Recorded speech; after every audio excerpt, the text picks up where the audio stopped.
These are the most unexplainable DMT visions ever described on JRE. Episode number 2110. Joe and Fahim explore near-death experiences, DMT, and why the brain produces such intense dreamlike psychedelic visions. Episode number 2091. Joe Rogan describes his intense DMT experiences, familiar realms, strange beings, and how they connect to UFO abduction stories.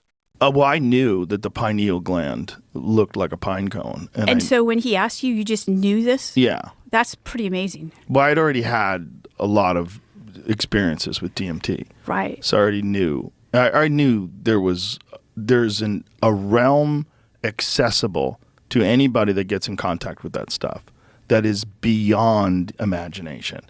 It is more real than reality. And when you go there, you've been there before.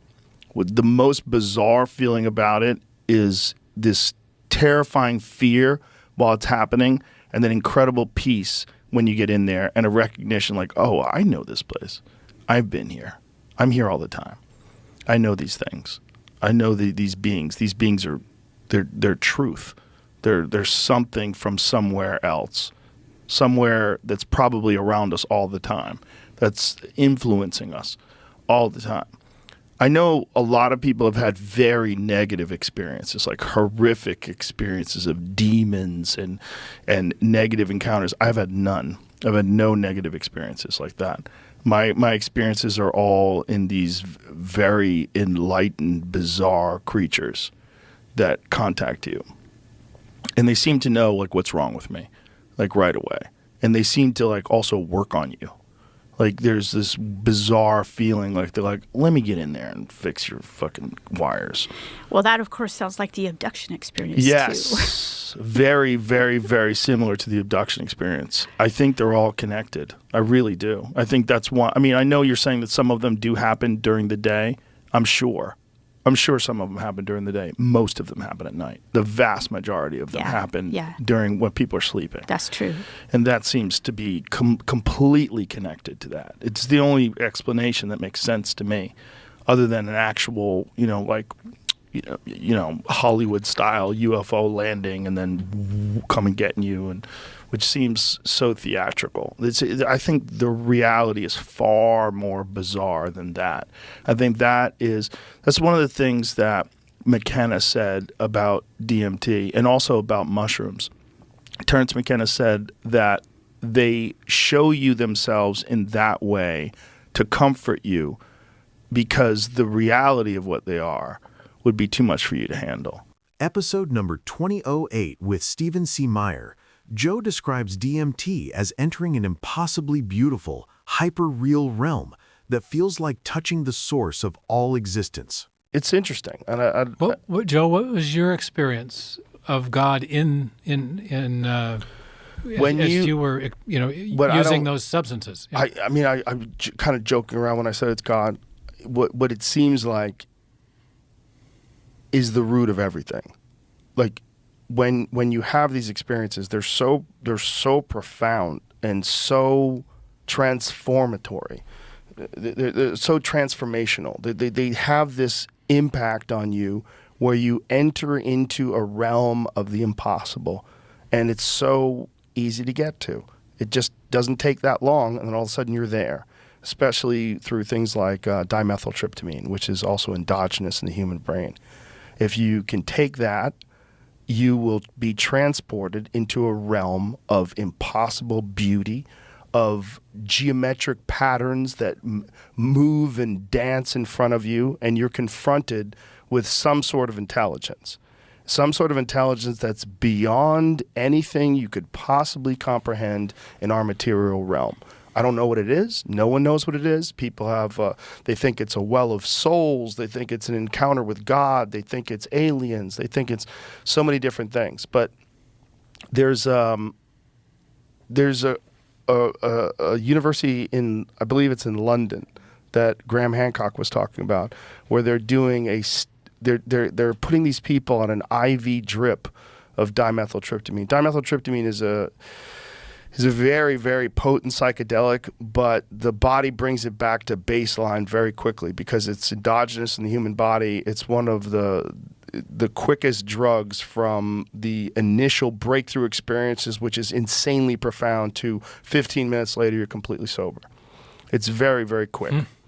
And these people that are having these experiences, they're mapping out these experiences in this very new and profound way, where they're saying there might be some sort of chemical portal in the mind that can be activated through these psychedelic chemicals. And then you experience or perceive sort of transcendent beauty or overwhelming in a way that it's not. This is not like, sitting in a field and feeling love. This is just an overwhelming thing that feels more real than reality itself. And it seems like you're kind of dipping your toe also into this infinite realm. And when you're you almost feel like you're in the waiting room. Like you can't really handle the whole thing. Episode number 1615. Hamilton Morris describes 5-MeO-DMT from toad venom as a terrifying, total ego-dissolving experience, profoundly altering perception and consciousness. Like so many things that Terence McKenna has said, it's both true and untrue. I think it's untrue in a literal sense, but very true in a poetic sense, because the historical, cultural context of a drug is part of what you bring to that drug experience. The molecule does not contain information. The ketamine molecule does not bring an experience to you. That is something that is generated in your brain by your consciousness. And so if you have a new substance that has no cultural associations, then maybe it was like that for him. So you don't have expectations. You don't have expectations. Right. That's a big part of it, isn't it? It's a huge part of it. Yeah. I mean, I made a piece in the new season of my show about 5-MeO-DMT containing toad venom. And there's a big controversy in the toad venom community, which, believe it or not, is a community. And they are purists. Are they friends with the opiophiles? Oh, definitely not. No, they don't like the opiophiles. So what does the venom community think? They think that this venom has some spiritual component derived from its association with the toad that makes it better than synthetic 5-MeO-DMT. Now, I've analyzed several samples of toad venom, and before 5-MeO-DMT was made illegal in the United States. And in terms of what you find if you inject it into a mass spectrometer, 5-MeO-DMT is the only psychedelic that's present. In some samples, there might be trace quantities of another psychedelic called bufotenine, but it's a minuscule amount of a less potent molecule. So predominantly you have 5-MeO-DMT, which is likely the strongest naturally occurring serotonergic psychedelic. And for conservation purposes, it's necessary that people stop milking toads because it's become too popular. Mike Tyson's talking about it all the time. It's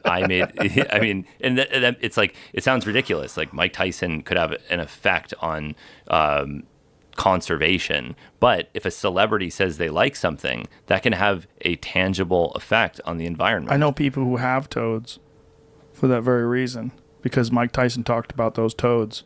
Now they have toads, and they milk these toads. Oh, yeah. I mean, me too. I talked with a billionaire who flew a private jet full of toads to Greece to create a private toad sanctuary. Wow. And I saw photos of it. Yeah. Wow. How many toads has he got? In the photos, it didn't look like that many. It didn't look like a jet full. 5-MeO-DMT does not strike me as something that you'd want to do a lot. It's so terrifying. That's probably the most terrifying experience I've ever had on psychedelics, because I ceased to exist. Like, it's the one drug where I feel like when I took it, I wasn't there anymore. I was gone until I came back.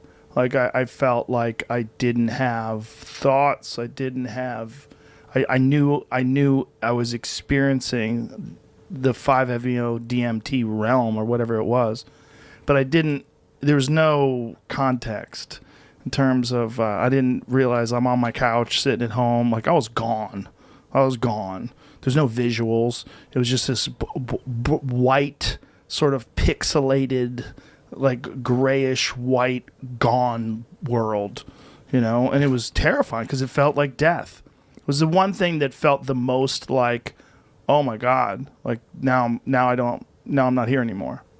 But coming back from it, I think it was very valuable. Like as I was returning, I remember thinking so much about the bullshit way in which I talk. I remember thinking that, like, God, it's like so much of the way I would communicate was not just me trying to get my thoughts across, but me trying to say things in a way that would be impressive or in a way that would be flowery or, you know, try to make it look like I was more intelligent than I was or whatever. But I remember, like, remembering that, like, really clearly, like, wow, I got to clean up the way I talk. So I'm full of shit. Like thinking that as I was trying to figure out how I was going to describe this experience, I was realizing as I was thinking, like, God, I got to figure out how to describe this. Like, boy, I talk like I'm full of shit. like, so there was value in that. But I did it a few times. I think I did it 3 times. But it was terrifying every time. Terrifying. Like while you're gone, like while you slip away. I remember just thinking like, whoa, this is not good. This is not good. Like you feel like, oh my God, I fucked up. Like I really died. Or I really stopped being here. And it also makes you think like, maybe this is going to the light. Maybe this is what they talk about when they talk about going to the light when you die. Like maybe you're having this kind of experience because it's really disturbing, but then pretty peaceful when it's over. Like I felt pretty good when I came back, but the concept of giving away all of my control of reality like that, for some reason, DMT doesn't scare me as much. It's a totally different drug. Yeah. Experientially, chemically, it's, you know, psilocin is closer to DMT than 5-MeO-DMT is. Mushrooms are closer, chemically speaking. Yeah. And yeah, I think that it defies description in a different way than other psychedelic experiences do. With something like DMT, it's difficult to describe because there is such an abundance of imagery and thoughts and associations that it's extremely difficult to communicate that to someone. With 5-MeO-DMT, there's nothing. And that's also difficult to communicate, that you white out and there is an absence of everything completely. Yeah. Do you find it terrifying? I have found it terrifying, yes. It's very, I had a very profound experience with it in 2017, and I have no real desire to use it again. Yeah, that's my thought too. It's like, I'm not going back there. I'll go back to DMT. I'll go back to that. Oh, me too, because it's just a different drug entirely. And I think that DMT can be integrated into a normal life much more easily than 5-MeO-DMT. Actually, I credit DMT with like sort of, I talked about the sort of COVID denial that I had at the beginning of the pandemic where I was, you know, I can't stop making my TV show. We're all going to get it anyway. We can't just stop working. We can't shut down the world. We can't stop flying. And then I smoked DMT and had this image of MC Escher's angels and demons, but instead of angels and demons, it was pangolins and horseshoe bats. Whoa! And came out of it and thought, of course I feel horrible. Of course this is depressing and confusing. This is actually one of the worst things that has happened in my lifetime, and I just have to accept it now. And I felt so much more at peace. It just stripped away the denial, and I could just say, all right, this is happening. And so you were just wrestling with the reality of having to shut down. Yeah. And kind of, I resented some other people on my team who, in retrospect, were behaving in a way that was completely rational, where I was thinking like, oh, come on, we're not going to go on this shoot. Right. Really? But they were right and I was wrong. And I had to stop. Episode number 1608. Joe Rogan explores DMT elves and how these intense trips feel more real than reality. You want to talk about little people? Do you want to talk about the elves? Elves? The like elves. Which ones? The machine elves. Oh, okay. Because I want to talk to you about it because I've been doing some research about this. Research? Yeah. What kind of research? Taking drugs? I would never take drugs. Oh. Drugs. You know, if someone's on drugs, they say, what's wrong with him? Is he on drugs? Right. Is he a drug addict? You would never want Crazy to do that. people. Only crazy people do drugs. Yeah. So do you think you've done more to popularize DMT than anybody else? Do you think that these elves are real? I don't know if real's the right word. The question is, we look at consciousness and we look at like an intelligent entity as being in a physical carbon-based form that's in front of you that you can shake hands with or give a hug to. Right. When you experience what happens when you take dimethyltryptamine, you throw all that out the window because the environment itself is not it's not defined. It's fluid, meaning that it's changing constantly, but yet it seems far more vivid and far more real than this life right now. And there are these things that are there, and they communicate with you, and they seem to be really communicating with you, and they seem to also know you, know all of your bullshit, and be able to see right through you. Yes. But they don't seem to be you. They seem to be something else. Right. That's all we know. Right, but I'm asking you what you think. But that's what I think. That's all we know. You can't, like, you could say that's a well of souls. That's what happens when you die. That's the afterlife. That's a parallel dimension. These are aliens. That's how they can communicate with us. They're non-physical life forms that exist in these realms of light. We don't know. It's just, you're just guessing, right? Well, I've been talking to people, and I've been told the theory that we are 3D beings, but they're 4D beings. So that we're 3D projections of 4D beings. So when you're breaking the veil, you are perceiving the 4D space. Maybe. But that's all you could ever say. It's really just a maybe.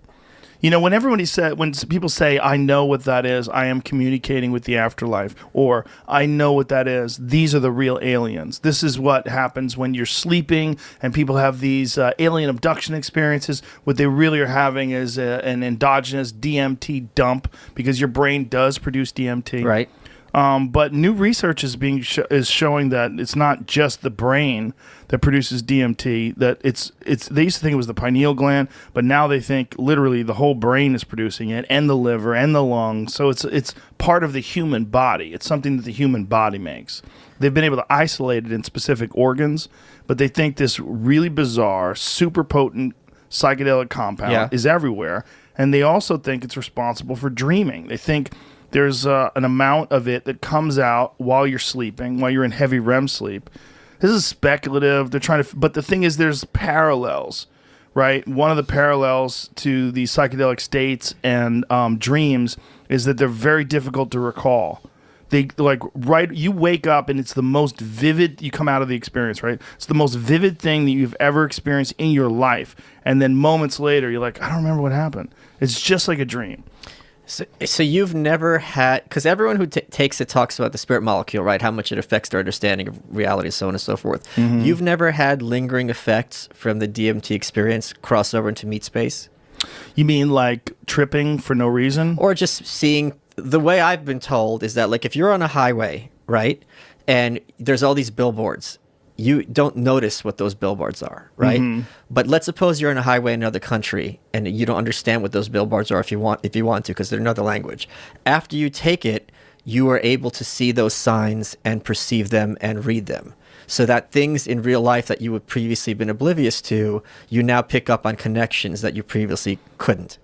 Well, I guess you could say that anytime you have a paradigm shifting moment in your life where, I mean, you could have this from a near death experience or the loss of a loved one, where you're forced to reevaluate everything and look at things through fresh eyes, that anything like that is going to force you, anything that's just so titanically bizarre and ultimately incredibly different than your average day on this earth, this thing that changes you.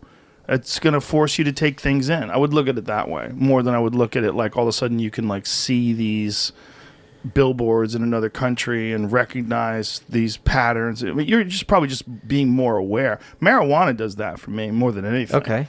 You know, especially edible marijuana. Edible marijuana for me is like one of the most reality highlighting experiences because it makes me think about the buildings. Like, this is I just take these fucking things for granted. Yeah. There's a 64-story thing in front of me, and there's these human catacombs, and people are shitting into these tubes, and they go down through the water, and there's pipes everywhere with human shit, and then there's electricity pumping through everything, and everyone's got a TV or a PlayStation running, and we're all just juiced into this machine. And yeah, the Matrix. Yeah, listen, I think of people as human batteries all the time. I really do.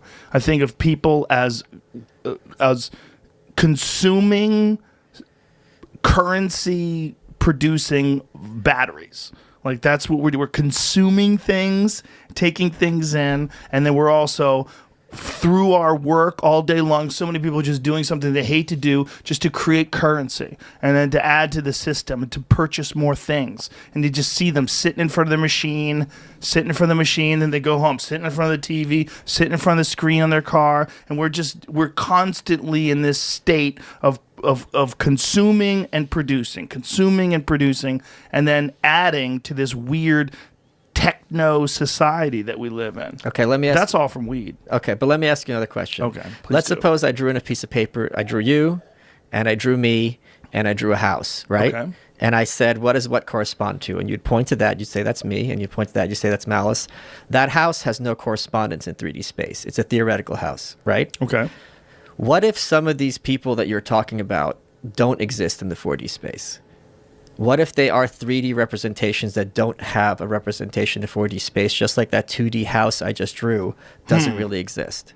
Okay, so what if they're like, what is that? NPCs, yeah. What if they literally don't have a higher form of existence? Isn't that like your ego fucking with you, though? Well, that's why I'm asking you, because apparently when people do a lot of DMT, they see things like this. Oh, do they? Yeah. That's what I've heard. Yeah, I wonder. I've met people that see things on DMT that were very ego driven. Like I knew a guy who had a crazy DMT trip, and he felt like he had a team that was working for him in this other dimension, and they were all about him, and they're helping him, and they're all together with him, and that, like, you know, his life, he has destiny in his life, and he has to fulfill his destiny, and they're working to fulfill his. I'm like, this is like some weird ego-driven idea of what's happening in this space, that he's like sort of he's forcing whatever that experience was to fit this mold of what he thinks of himself. And by the way, it wasn't very accomplished at the time, right? So thinks of this as like, it's, you know, delusions of grandeur, right? Of course, I know well. Yeah. But this is, I think, a kind of some sort of a reconciliation of that. Like, he's sort of trying to figure out why it's not happening the way he wants it to happen and what is wrong, but yet also tripping and seeing these entities and saying, oh, they're all with me, they're going to help me, they're working with me on all of my plans, and this is all my team and another life. It was very strange. So I never felt like that at all. I've felt every time I've done it, it's like, here's all your bullshit. Oh yeah, look at you, loser. It's highlighted. No, it's never like you're so great and we're so honored to be talking to you, Joe Rogan. It's like, dude, get over yourself. No, you ain't shit. Yeah. But I thought that there are some people who basically become chiropractors of reality. So if he's like, you're going to help me achieve my goals and you're behind me, that's nonsense. Yeah. But if he's there to help them achieve their goals, that's a whole very different perspective. Yeah, sure. Yeah. So like that kind of thing where like just awesome things happen to you, not what you would want, but you're basically an agent of bringing about positivity and kindness in the world. Yeah. Well, I think the more you can do good things, right? The more you can be an agent of kindness and positivity, the more you're going to literally spread out the fingers and branches of love. Right. And if you do that, and then you do have psychedelic experiences, I would imagine if you've made a positive shift like that, your experience would be much more positive when you go into that dimension. Right. Yeah. Episode number 1678 with Michael Pollan, Joe Rogan on DMT visions, machine elves, and consciousness. McKenna had a really weird idea about psychedelic experiences that we always want to think of each individual psychedelic experience we have as being our experience. But he believed that there was a database connected to each entheogen. And so each one of these substances, you weren't just experiencing it, you were experiencing the trips of millions of people over thousands of years. It's like Carl Jung's idea of collective unconscious, right? That there's this imagery that is now hardwired in our bodies, and that's why cultures produce art that has all these kind of recurring motifs.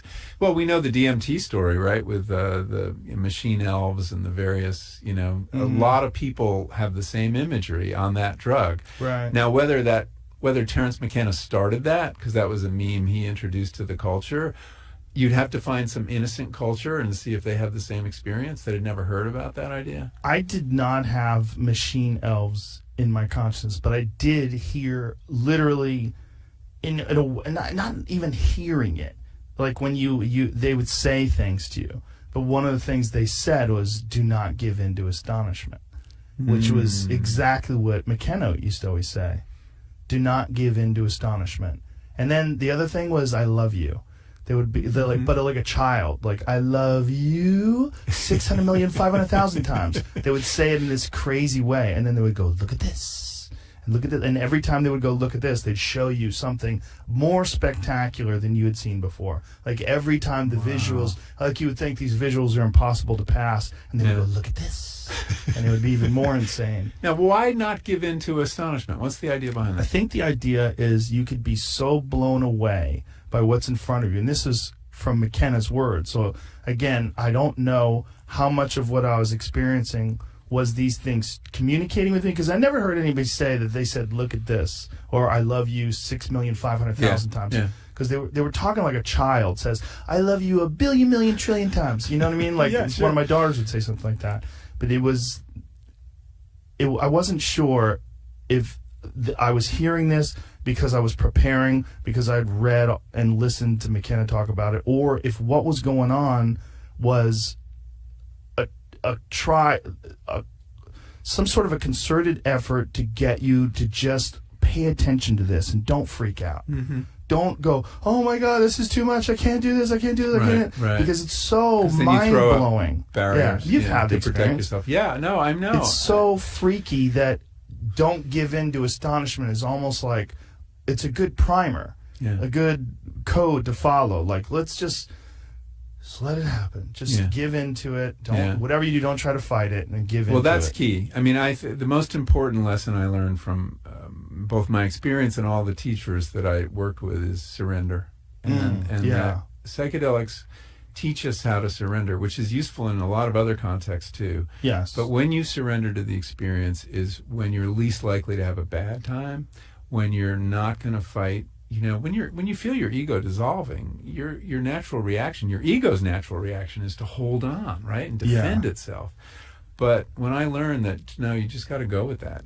If you're going crazy, if you think you're going to melt or die, go with it, and you'll pass through into something better, and that reliably works. The last time I did it, there was like a fractal of gestures. There was like an infinite number of gestures giving me the finger, like this. And I was like, "What, really? On a trip?" Like, "Fuck you." And then I realized, but I realized what they were trying to say to me. I was realizing they're saying you take yourself too seriously. And then I went, "Oh," and then they were like this, like they're like nodding at me. I was like, "Oh, okay, all right, you're right." Yeah, like I immediately, because thank you. I was like, "Okay, you're right. Because like someone saying "fuck you," you're like, "No, fuck you." Yeah. And then they were like, "Come on," and I was like, "Oh, you're right." And they're like nodding. So at you me. were having a defensive reaction, and they were exactly. You got over it. Well, they were letting me know whatever that they is. I mean, what is they? I don't know if that's your subconscious. I don't know if that's something about your imagination, your visual cortex interacting with these alkaloids, or if what's really going on is it's a pathway to something else. Like it's a way to experience consciousness or something, some force that's around us all the time.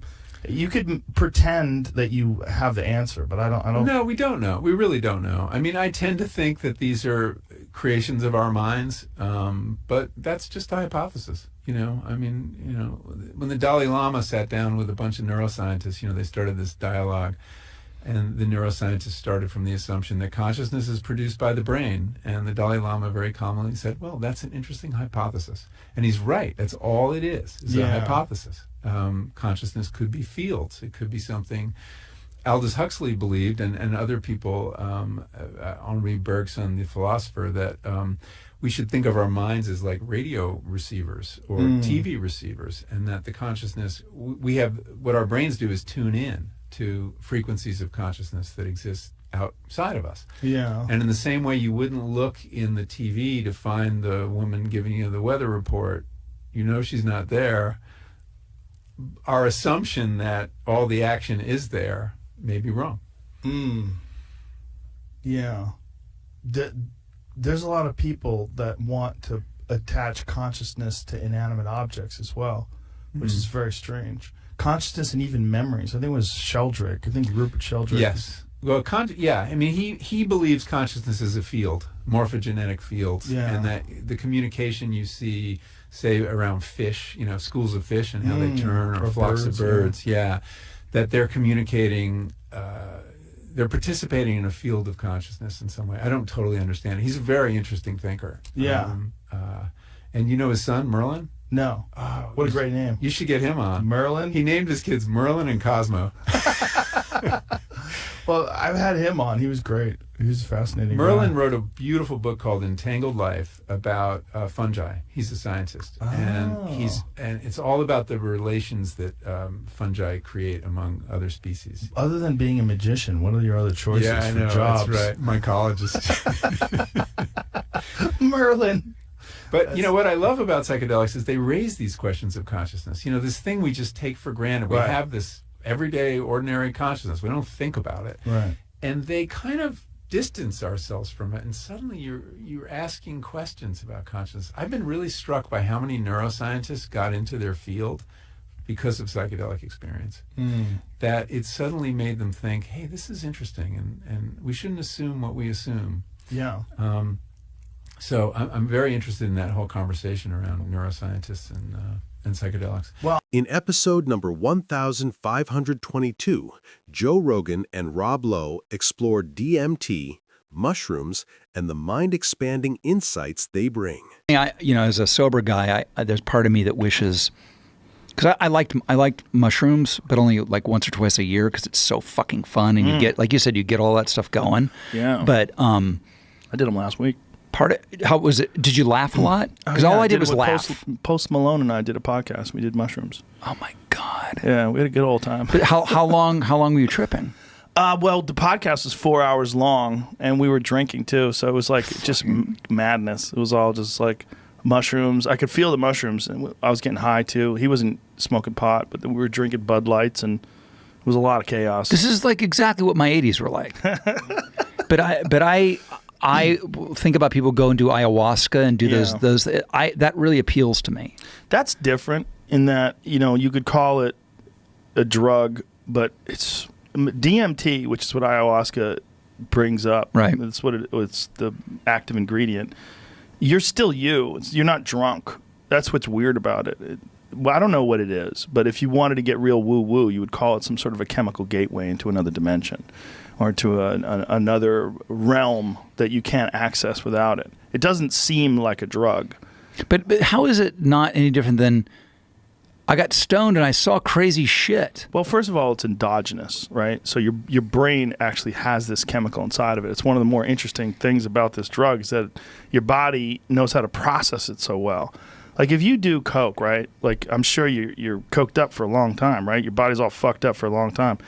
Dimethyltryptamine only lasts like 15 minutes. What? Yeah, your body recognizes what it is, so it brings you back to baseline very, very quickly. So if you do this, it's a 15-minute experience? Yeah, the ayahuasca takes longer because ayahuasca is an orally active version of it. So what ayahuasca is the roots of one plant and the leaves of the other. So you have DMT in one plant, and in the other plant you have something called an MAO inhibitor.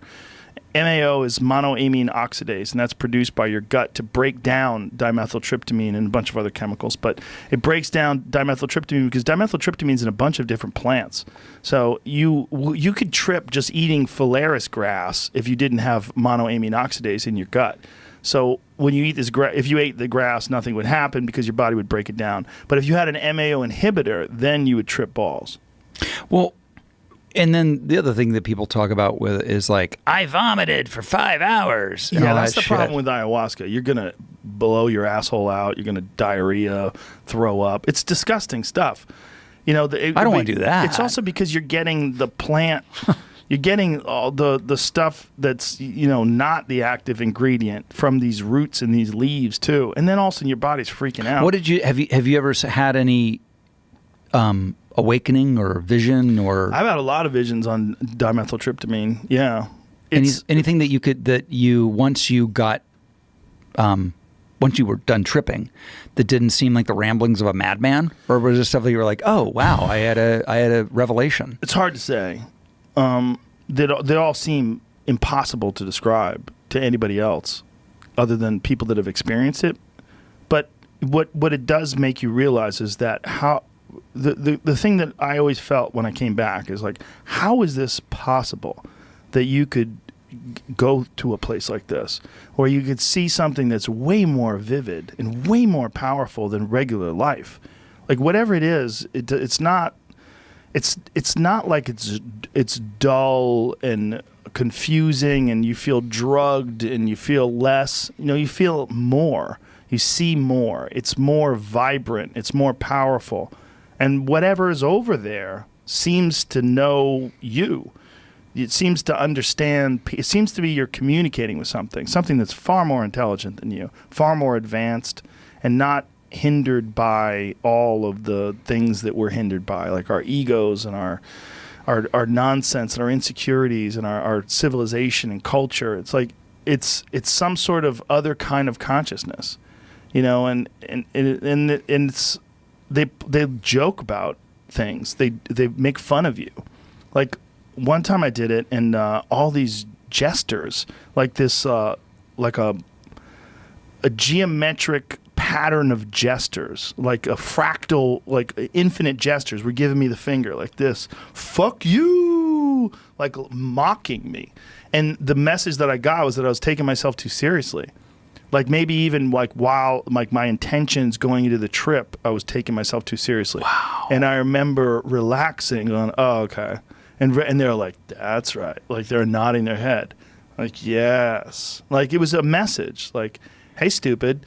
You know, you take yourself too seriously. Fuck you. Fuck you. I like and it fuck was you. Gestures, like with a hat and everything. So in your life now, like let's say you are stressing out about something as very seriously, you do the fractal gestures. Do you remember them?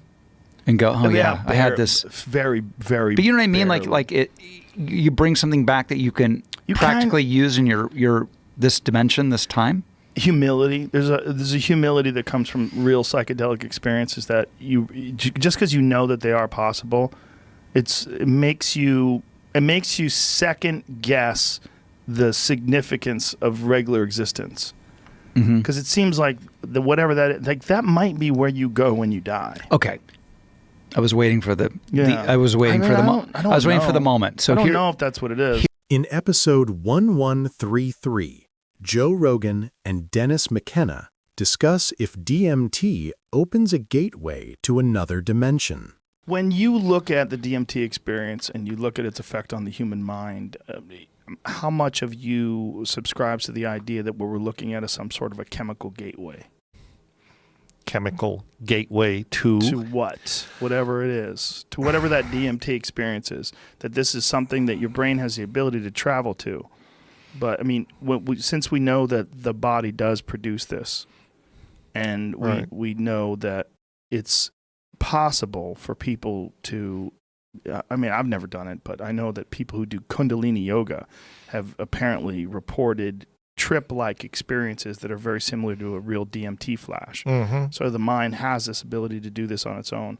What do you think that is that something worth considering? That this is some sort of a pathway to a nearby dimension, or to something that's around us all the time, but we just don't have access to with normal neurochemistry? You know, there's too many what ifs, or who knows? No, I mean, there's so much in what you said where you have to go back and unpack all of these things. When we got excited about DMT, Terrence and me, in the late 60s, what led us to go to La Chorrera was that it seemed like a completely different order of magnitude than any of the other psychedelics. And we came to it really from a childhood that was steeped in science fiction. So we carried with us the idea, this really is another dimension. And it may be a portal to another dimension. And as science fiction nuts, we were totally okay with that. Yeah. And we thought maybe DMT was, and maybe it is. Or it somehow pulls the curtain back on something that's around us all the time that we don't see. But again, in thinking about these things, is it something that is entirely within the brain that it originates, or is it something is it like a lens that, or our eyes are covered with filters and DMT temporarily removes those filters? I think it's hard to know. I mean, I think maybe experimentally we could begin to approach this. Have you, and I think we really know. I think that's another thing about natural philosophy that's important that science is overlooking. And natural philosophy always remembers the limits of what is known, and science is a bit arrogant about what they think is known. Science only understands a small fraction of all there is to know. And ayahuasca, another psychedelic, always remind me of this. When I take it, remember the limitations of your knowledge. Or sometimes it more or less kindly says it. Right. You don't know shit. And it's true. We don't know shit, and scientists can forget that, But as far as this DMT thing, this is actually, there's controversy about this because, a lot of people who have worked in this area say it's pretty well established that endogenous DMT can produce these states, that the pineal can secrete DMT under certain circumstances or under stress. The lungs can produce large amounts of DMT that are translocated to the brain. But it's not so clear that goes on. I mean, it's clear that it can be produced, but David Nichols, who knows a thing or two about pharmacology, founder of the Hefter Institute, world's, most authoritative, highest authority when it comes to the chemistry and pharmacology of psychedelics. He's taken a reductionist argument on this that's kind of hard to knock down, which is that DMT is produced endogenously, but it's chopped up so quickly that it never reaches the site of action, and it never reaches the levels at the neuron that it would take to activate the neuron. So even when consumed, or are you saying endogenously produced DMT? Endogenously. So that it does when you consume it. Obviously, you flood the system and you get much higher levels than is ever produced endogenously.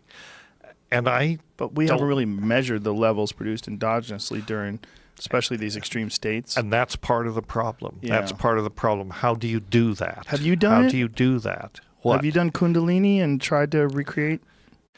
No, I haven't. Me done neither. it. I've been. Terrence had that fantastic joke. It was a talk about that this monk had practiced the city of levitation. Do you remember this one? And that the Buddha came to town and he said, for the last 20 years, I've practiced the city of levitation and I can now walk on water. And then the Buddha said, yeah, but the ferry's only a nickel. Right. So it's like, do you want to practice Kundalini for 10 years and bang your head towards the east, or just smoke DMT? Smoke DMT. 30 seconds later, Right. you're in the center of the universe. But I think the last time I was on your show, we talked about this other thing, this ajna light we discussed. Yes. And I don't know if you've interviewed. Yeah, we have to buy you one. I said we've totally dropped the ball on that. You don't have to buy me No, one. we do have to buy you one. You want to buy yourself one. I'm going to buy myself one and you one. This time we're going to do it. We said we're going to. I do too many podcasts. I forget everything. Yeah, I know. But the ajna light is interesting because, he claims, and that was the conversation we had. He claims, yes, this stimulates endogenous synthesis of DMT. I'm writing this down right now. Spell it out for me. AJNA, ajna light. And his website is just ajnalight.com. And there's some good PDFs on there that'll explain what this is about. Get on that, Jamie. Yeah. And Jamie's now Guy ordering 2 Harriman right now. owes me big time because I just mentioned All right, this on Guy. your show. So. Get it together. Right. But anyway, so this light can produce some sort of a psychedelic experience. He claims it stimulates DMT synthesis in the pineal. When you lie underneath it, it's just a bunch of, it looks like a floor lamp, with a rectangular mount, bunch of LEDs underneath it, which he programs with an iPad in different patterns. You lie under it, and it stimulates hypnagogic hallucinations that are a lot like... that guy looks like an old school freak. Look at him. He's a Zen monk. I bet he is. Yeah. Amongst other things. He used to be an Apple engineer. He was Really? Steve Jobs' right-hand man when next. He went the right way. He went the right way. So he's got this thing. Is that cord going down to her head? I'm having a hard time seeing what's happening. Something's wrapped around her head. That better not be a crystal. I think I'll fucking run out of this room. I think it's a deceptive thing. He didn't attach anything to me when I was it's a on it. I perspective think it's issue. the cord going Okay. behind her head. Oh, I see. So you lie under this thing, and the first time I lied under it, I got all these colors. I got all these hypnagogic effects, and nice patterns and all that, like a sub-threshold DMT experience. And I said, well, the LEDs are all changing color, right? And that's how I see it. He says, no, they're white. The colors are coming from you. You're supplying the colors. So, okay. So it was interesting, and then we got into the conversation. How do you know this is stimulating DMT? How do you know that's the effect? Turns out it's not so easy to nail that down. Because DMT is so ephemeral in the system, you can't take urine samples or cerebral spinal fluid or anything. It would be gone by the time you did it. So the only way, well, maybe not the only way, but one way you could do it is you could do something called, it's essentially, you couldn't do this to a human because you couldn't get a FDA approval for it, but you could put a microcapillary tube right next to the pineal that will absorb things as they are released, and then you could recover that and say, levels of DMT are higher. Why couldn't you do that to a voluntary participant? Voluntary or not, you'd be screwing their brain up? Well, no, not necessarily, but you'd have a hard time getting permission. There might be. You could do it to a rat, though. Oh. You could do it to a rat. Well, that's what Cottonwood Research Foundation's done, right? They've done that. That's how they discovered DMT in the pineal? Didn't they do that to a live rat? Yeah. That's how they discovered it. That was the first proof, right? That was the first proof. Nick Cozy, who's a pharmacologist at the University of Wisconsin at Madison, he was really the first one to show that DMT is, endogenously produced. Now, it's a sigma-1 agonist as well as a serotonin agonist, which is another receptor. And, that's definitely that, but it's not clear what the function is. It's a complicated issue, to figure this out. I'll send you a paper that Nichols wrote, or I'll link you to a video where he discusses this. And it's like, he gave that at the Breaking Convention conference last summer, that I was at. And it was like, you know, he was like the big downer of the conference, right? Because everybody has this romantic idea, and he comes along and just squashes it, you know. And it's like, man, you've disappointed a lot of people today. But on the other hand, reality is good. You know, good. Facts are good. What Guy did do that that sort of made me think maybe there is something to it. He's tried pre-dosing with an MAO inhibitor. Just take Banisteriopsis T without the admixture about 30 minutes before going under the light. And then it's much more intense and it's much more prolonged. You've done this? I haven't done it. But he claims that, and other people say that it definitely enhances this. So that would indicate that the breakdown of DMT is being inhibited. Is he claiming that you could reach actual DMT states with this device upon practice? Yeah. Episode number 1283. Russell Brand views DMT as a spiritual tool to discover the true self and connect with the universe. But like, I'm interested as well with this. I keep bringing up the subject of DMT.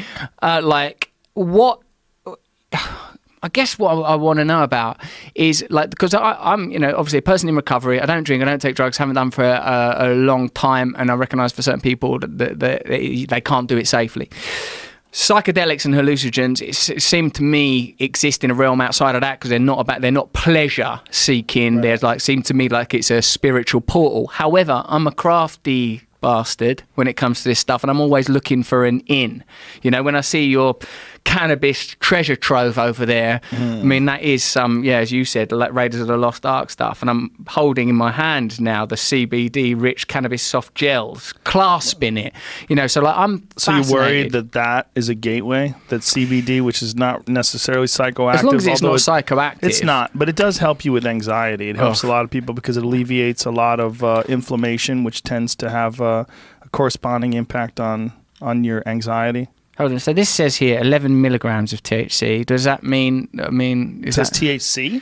It does say that at the bottom. It's probably a 1-to-1. Is this a 1-to-1? Might be, or it's like an 18-to-1. Or 11. It says there's an 11 and a 1. There's a couple different ones in that box. Oh, I almost gave you the wrong one. Joe, what's next? Glad you read. A bag of smack. Don't take that. This one goes back in. Don't take this one. This one's way more powerful. That's really? 1-to-1. Yeah. You seem very relaxed and free from anxiety. Oh, great. I will say that. But what I suppose I'm interested in, because listen, I'm meditating I meditate a lot. I'm doing all these things. I'm experiencing transcendent states. I'm experiencing what it's like to not feel attached to my identity as Russell. Who are you before you are Russell? Who are you before you identify yourself as a man in England? Who are you? Who is the person? Who is the consciousness? Who is the awareness? Now, when I listen to, say, Terence McKenna talking about his experiences in psychedelia at such length and with such lucidity and with so many philosophical connotations, and the way that he uses the information he's getting from hallucinogenic experiences to speculate on how we should organise society,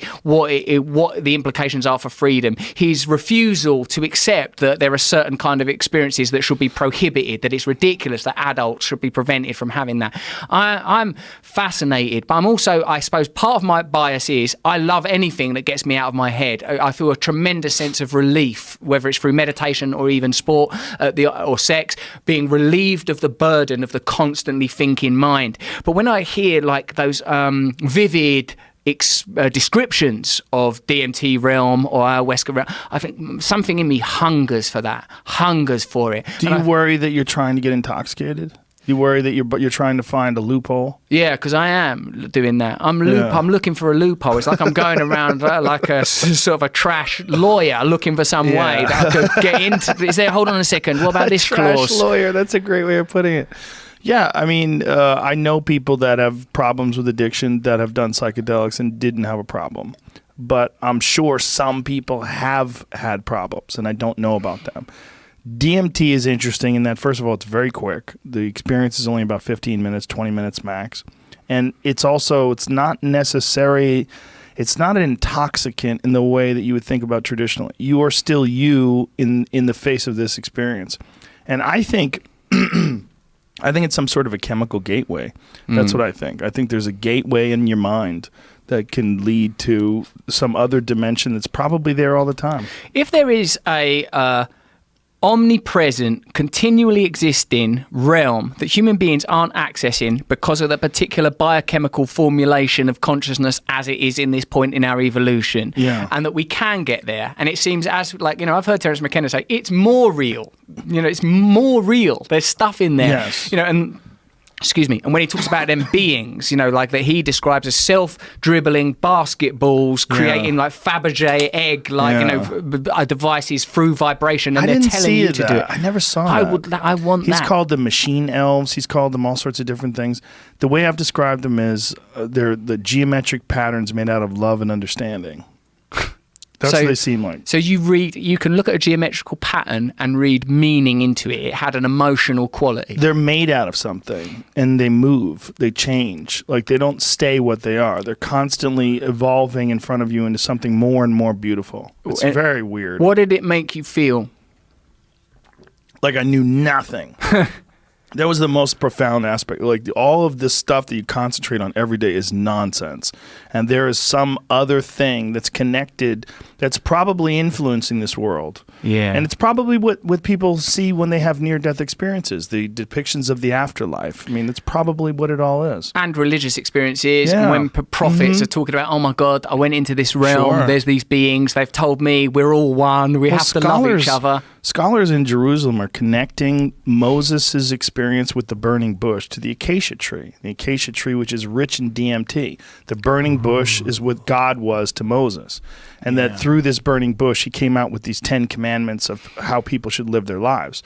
I mean, that easily could have been just a very convoluted sort of translation of a DMT trip. Certainly. And also, when you think of, certainly there are archetypal images that seem to be repeated throughout ancient cultures and archaic stories that seem to refer to the potential for plant experiences to affect consciousness. Even the Garden of Eden, do not eat of the fruit of the tree of knowledge, that otherwise you will become as gods. You know, like, I sense that. Now, if there is some realm that we can reach through that experience that puts into perspective everything that else we experience on the material realm, and that thing seems to, in your words, be emanating love and understanding while ever changing, completely formless, and communicating love and understanding, I can't help but think that should become our priority, to have a relationship with that realm and to bring about that experience. I don't even mean in a literal way, because even Terence McKenna said there are some people, vulnerable souls, he was probably referring to people like me, that probably shouldn't mess around with that kind of stuff. I think he was really talking about people with schizophrenia, or people which he believed he had, by the way. Did he? Yeah, he had some very unique perspectives on schizophrenia and the way people interact with the world itself. I think if we lived in a healthy world, a healthy civilization that had a healthy relationship with psychoactive substances, we'd probably have centers where you would have a legitimate shaman, a medical advisor, and someone would take you through a guided experience. We're doing that now with ketamine. There's a lot of people that are very depressed that are having these physician-controlled ketamine experiences that have had a profound effect on their depression. My friend Neil Brennan's gone through several of them, and he's a comedian, a very funny comedian, so when he was describing it was hilarious. He was going to a doctor's office and tripping his fucking balls off. You know, and the doctor's shooting him up with intramuscular ketamine. Oh, my God. Yeah, and he's having these insane... I go, so you're having psychedelic experience? He's like, oh, yeah. The way he's describing it was really funny. I mean, tripping his fucking balls off in these whatever states that ketamine... I've never experienced ketamine. I don't know what it does. But it's apparently profoundly hallucinogenic. And you have these wild, crazy experiences on it. And for whatever reason, it has a great impact on depression for a lot of people. I think it's a perspective enhancer, but it also does something to rewire the mind. Well, what some of this suggests is that mental illness is a response to our material conditions, whether that mental illness is schizophrenia, depression, or addiction. It's like people are going, oh, hang on a minute, this isn't how we're supposed to live. I took that ketamine one time towards the end of my using, and as usual, it's not in the right type of environment. You shouldn't be doing stuff like that in a nightclub. You need to be under that shamanic conditions, white coat guy or whatever, whoever you nominate as a shaman.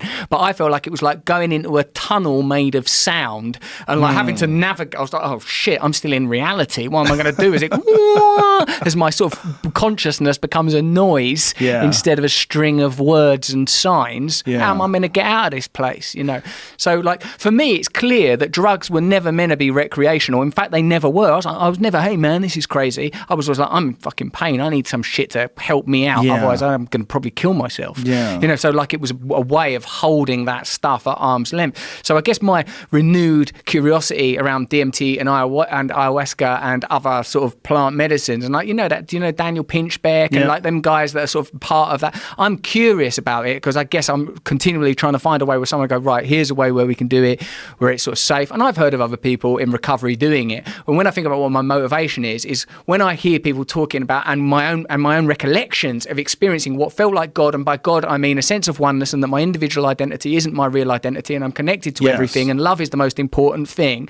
You know, I want a real experience of that, so that when I'm out in the world, I can remember when I'm driving or when I'm dealing with people, or if I'm buying something, or if I'm feeling inferior or feeling superior, that like you said, this is bullshit. This is like a secondary reality. Don't let it govern you. You know, as someone that's been seduced by fame, a person like, oh, if I get this part in this film, then everyone's going to love me. Oh, if this stand-up set goes well, you know, like a person that's placed all of my well-being outside of myself, the certain knowledge that there is an inner connection that will take care of you, that's accessible.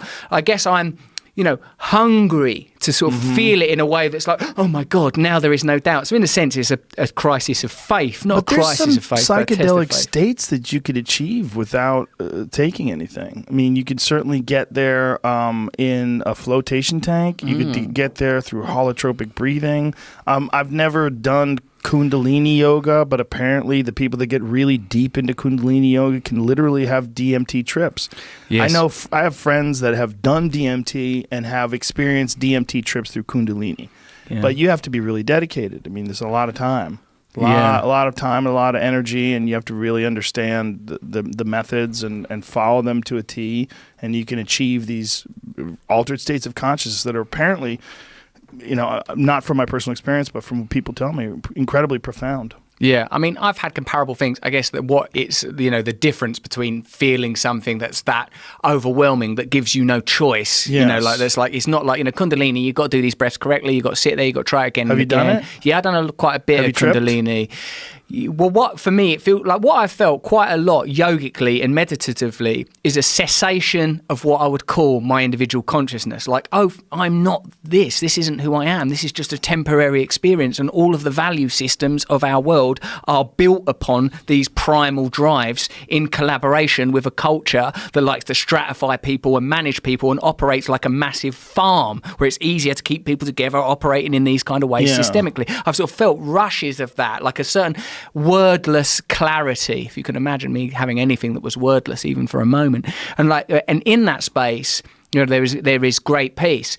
So I suppose what's turning me on about the DMT and ayahuasca thing is that the way it's narrativized, that you're going to meet characters and stuff like that, and it's going to be plain and beyond doubt. You know, because I suppose what prophets do, you know, like whether it, you know, when a prophet returns from whether it's the burning bush or the cave, they come back and they say, all this stuff that you're taking seriously is not real. There's this other realm. Start prioritizing it, or you are going to live in hell on earth. You're going to be governed by your materialistic drives, your sexual drives, and it's going to imprison you. And it turns out that they're right. And so, like, you know, I suppose what I'm after, because I'm partly, you know, on a super, like on one level, influenced by what you're doing and how you've created your own, like you created your own business and your own success, like this symbiosis of stand-up and the podcast, and like it's become like a sort of a lifestyle brand in a sense, Joe. Like, you know, I'm sort of like, want to be continually dragged into these like working within institutions. Like, you know, I'm over here doing doing Ballers, and I'm bloody glad to be over here doing Ballers and working with The Rock. And I've got a funny story about that if you want it. Okay. But like, you know, like really what interests me is like, can I dedicate my life to humorously communicating spiritual information and indeed starting to live it? So like, and I suppose what that would mean is, you know, I'm getting better. Like, I'm not a person who's obsessed with porn or sex or drugs or whatever. Like, you know, to become it, to become what you actually are, to recognize that we're all different. Your perfect realization of you is going to involve hunting and all of these things that you've created through your gift. And that my perfect version of me is going to, you know, involve all of this. And not everyone needs to build sort of empires or entertainment industries or whatever, but all of us are on some journey to self-actualization and realization, as individual as our fingerprints and as natural as a seed turning into a tree. And if we don't have a way of accessing that, no wonder we're dissatisfied. No wonder there's an opioid epidemic. No wonder people are bored and angry and lonely. Well, I think what you can do is be yourself, and what you can do is express yourself, and what you can do is constantly seek to improve and grow, and you are doing those things. So if you're saying, can I do these things, can I be comedic and spiritual, and well, you're doing it, right? So it can be done. So you're doing it. You know, it's all just a matter of whether or not you're satisfied with your progress and where you are and who you are and how you express yourself. Episode number 2403, Andrew Gallimore explains how DMT breaks the usual reality model, creating a new world and possibly connecting to another intelligence. You've done some like legitimate studies with DMT. Right, yeah. I mean, I work mainly kind of, I guess you could say, theoretically, in that I do more quantitative and qualitative analyses of the DMT state and try to use the tools of neuroscience to try to understand how DMT elicits its effects. So we can kind of get into, if you want to go really deep, I can give you a kind of a neuroscience lesson. Yeah, please. Talk about. So you know, if we want to understand DMT, we kind of have to start with the basic observation. You know, before you take DMT, you are experiencing a world, right? Whenever you're awake and conscious, you're experiencing a world, the normal waking world. This is the world that's kind of familiar to us. When you take DMT, that world is transformed. It disappears. It's obliterated, and it's replaced with one that is altogether stranger, shall we say. And so what I want to do is kind of understand, first of all, how that happens, what's actually going on in the brain to cause that transition, and why that happens. And you can't do that unless you have a decent understanding of the normal waking world. So what is the normal waking world?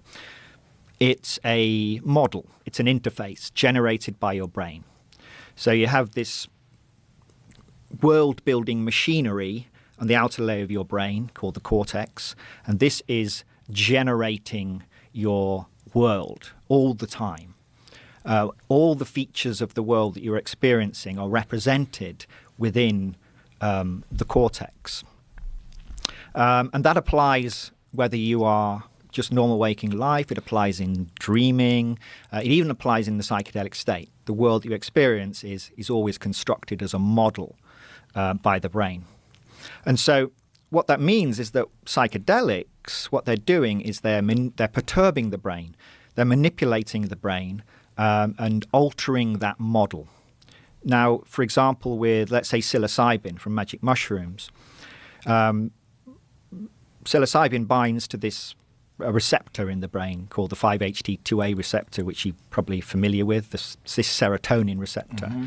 And so this is it's called an excitatory receptor. It stimulates these neurons, of which your cortex is constructed from, and makes them more excitable, makes them more likely to fire and share information between to other neurons. You get this kind of loosening up of the world model that your brain is constructing. So the walls start to breathe. Objects seem to kind of change their identity. Everything becomes more fluid and dynamic. And if you put someone into an MRI machine, for example, you can actually see that. in the normal waking state, you can see the neural activity. It's dynamic, but it's kind of organized and well orchestrated. You give someone psilocybin, let's say, or LSD, and you start to see the activity becoming sort of more random and fluid. So you get this state of slightly increased disorder, as if the kind of the tuning dial between order and disorder in the brain has been slightly nudged towards disorder. But then with DMT, something remarkable happens. In the early stages of the experience, you get this kind of quite chaotic state, suggesting that the brain is entering this more disordered state. But then it kind of collapses into this brand new order. So you go from the order of the normal waking world to this disordered state, and then vroom, you collapse into this completely different type of order. So the brain is effectively constructing an entirely different model of reality. It's no longer the normal waking world model, which acts as kind of an interface with the environment, but it's constructing a completely different world model. When you say constructing, why do you use that term? Why do you use the brain is constructing? Because so if you think about, how does the brain interact with how do we interact with the environment using our senses, right? So light information comes through the eyes, the retina, and it stimulates the very back of the brain. You have an area, Oh, you brought slides. I brought slides. There we go. Yeah. Maybe the next one, Jamie, is a bit easier to see. There we go. So at the back of the brain here, you have an area called V1, which is the primary visual cortex. That's your interface with the world. Sensory information comes and strikes. It activates patterns of neural activity in V1, but it's very, very messy. It's like lines and patches of color and, lines moving in certain directions. It's a mess, right? It's very noisy. It's very messy. It's incredibly dynamic. It doesn't make any sense. And so what your brain does is it has another level above V1 that kind of has a bird's eye view and is looking for patterns within this neural activity in this lowest level. So it's looking for saying, those lines kind of could be a triangle, or this could be a circle. It's trying to find patterns to try generate order from this messy level in V1. Can I ask you this? How do we know it does that? That's a good question. Well, there are a number of things. So the earliest evidence came from one of the earliest forms of evidence came from a guy called Wilder Penfield. Are you familiar with? No. So Wilder Penfield, he was interested in treating epilepsy. And he invented something called the Montreal procedure, where he would remove a part of the brain that was the focus of epileptiform activity. The idea being that it would kind of cure someone's epilepsy. But before he could do that, of course, he needed to make sure that he wasn't removing important parts for someone's function. So what he would do is he would cut the top of their skull off when they're still awake. And kind of expose their brain. And then he would zap different parts of their brain and say, what's happening. Oh, right? my God. Can you imagine? Isn't it crazy that that's how we have to find out what works? We have to, it's... The aliens probably look at us and go, oh, my God, you guys are still doing that? Yeah, nowadays, things have moved on a bit, right? I'm sure, but this is not that long ago, right? How long ago is this? 1950s. Yeah, okay. Yeah. Not even 100 years. Right, so 100 exactly. years ago, they were literally taking your skull and turning it into a hat. They would popping the cap off and just, okay, yeah, let's see what this does. Exactly. They would zap it. And what he noticed is that when he would zap right at the back of the brain, so this is this primary visual cortex that's receiving information from the environment, his patients would say, I see flashes of light, I see lines, I see colors. It was very simple kind of things. But then he would move forward to kind of higher levels that we know now are kind of high levels. And then they'd say, I see triangles, or I see an orange circle, things like this. Then he'd keep going higher and higher. And then they'd say, I see people, or I see cops and robbers. And then right at the top, you reach an area called the hippocampus. which you may have heard of, involved in memory. And the hippocampus basically keeps an eye. It's got a bird's eye view of all of this world model your brain is constructing, and it's kind of following and looking for interesting or important patterns. And when he stimulated that, his patients would actually report memories. They would say, I hear somebody talking to me. This happened this morning when I was leaving the house. My mother was telling me something about, you've got your coat on backwards or something like this. So you have these levels of the cortex that go from very simple kind of very low-level visual data at the bottom end. And then at the very top, you've got kind of higher order things such as, faces or people. This is sitting at the top. Now, interesting. Have you ever, when you are dreaming, right? So let's think about dreaming for a second. It's quite instructive, I think. When you're dreaming, right, the brain is actually constructing the world in basically the same way as it does when you're awake. Dreams are kind of selective simulations of the waking world. The difference, of course, is that there's no sensory inputs. So if you scan someone's brain while they're having a dream, you'll see that this back of the brain, this primary visual cortex, is kind of quiet. The brain is kind of using what it's learned about building the world in the normal waking state to construct the dream world. So the dream world is it's built from exactly the same stuff as the normal waking world. However, there's interesting features. In a dream, have you ever tried to use your cell phone? No. Not many people have. What about read a book in a dream? I don't think so. One thing I have learned to do is I think I saw it in a movie. If you knock on a door, you'll realize that you're in a dream. And is this Waking Life? I don't remember what movie it was. But it was a guy who was instructing how to lucid dream, and that if you make a habit of walking through a doorway in your home, and every time you walk through a doorway in your home, tap on the doorway, knock on it with your hand, and say, "Am I awake?" Knock, knock, knock, and then you'll get in a habit of doing that every time you go through a doorway. And if you go through a doorway in your dream, you'll do it. You'll say, "Am I awake?"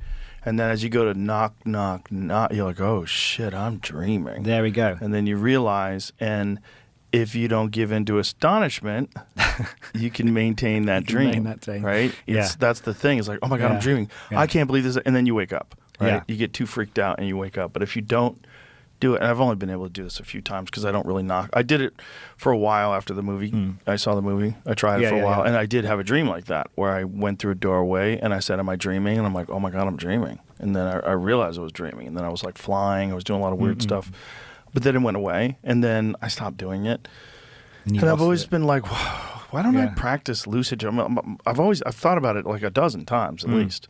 Like, why don't I just get a book on lucid dreaming and really try to attempt to learn the techniques, and I never do. Yeah, it takes commitment. But now there's actually a simpler way of that kind of reality tests. A simpler way now is to just get out your cell phone occasionally, open up the calculator and do a few calculations and just check everything's working, right? Or open up a book and try to read it.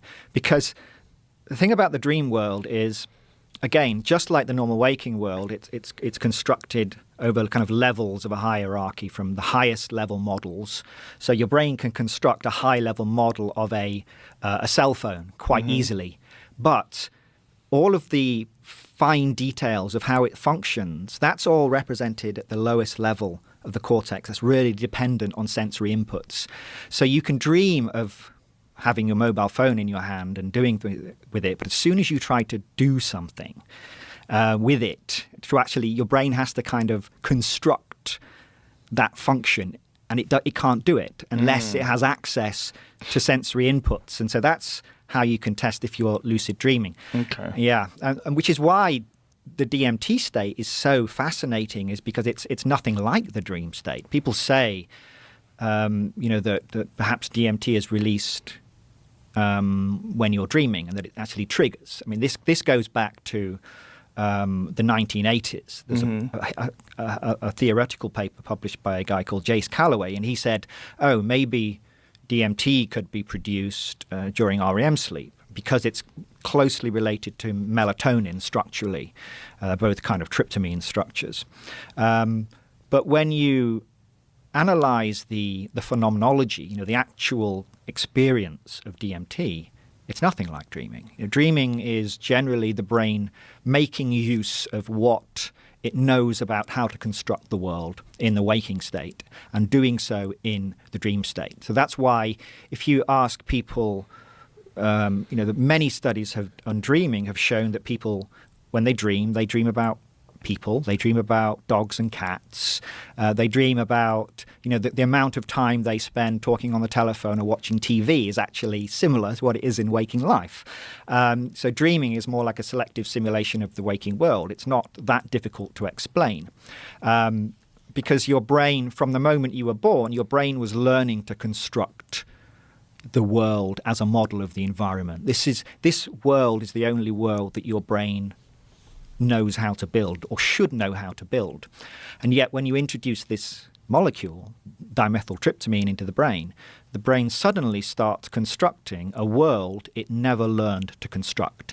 It's like the brain is speaking a language it never learned to speak, and doing so flawlessly. These worlds are of beautiful crystalline clarity, perfectly finessed, staggeringly complex narrative complexity that I think is very difficult to explain. There's no simple explanation of why the brain should suddenly become capable of constructing these worlds unless, and this is where things become more contentious, we are indeed interfacing with some kind of intelligence. That's the explanation that makes sense to me, is that somehow DMT is gating access to some kind of, the flow of information from some kind of intelligent agent that is directing the DMT experience. In MMA show number 90, Joe Rogan and Rashad Evans share intense DMT encounters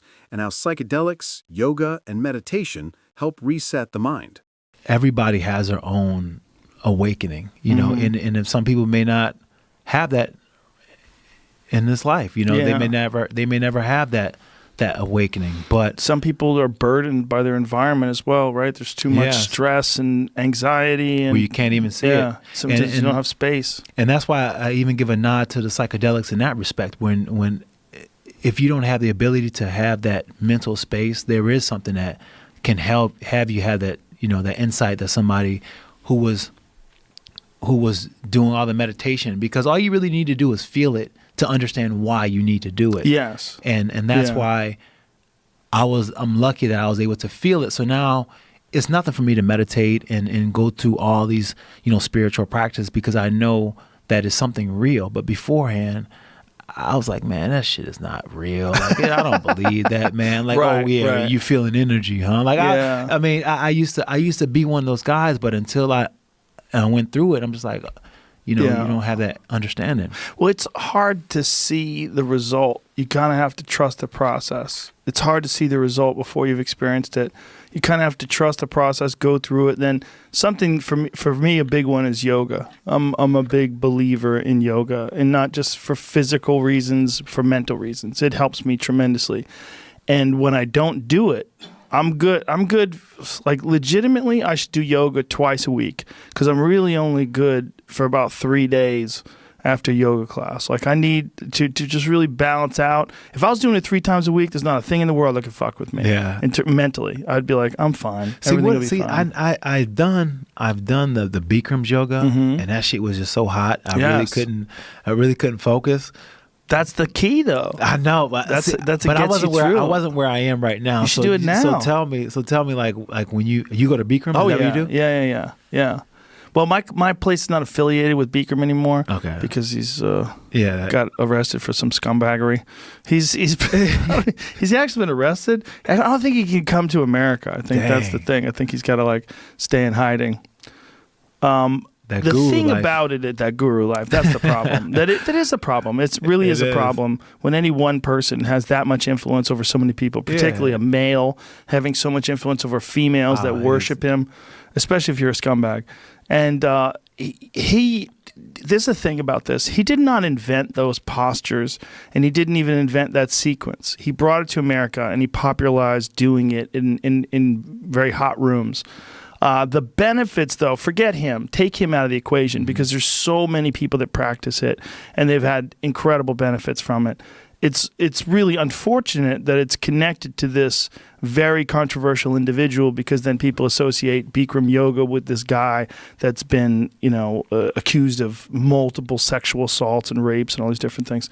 But you take that away from him as a human being, and the people that practice it, what they get from it. First of all, you know exactly what you're going to do every day. There's 26 postures and 2 breathing exercises. 1 breathing exercise in the beginning, 26 postures, 1 breathing exercise at the end. It's 90 minutes. It's 90 minutes at 105 degrees, and it's fucking brutal. And I did it right before I got here.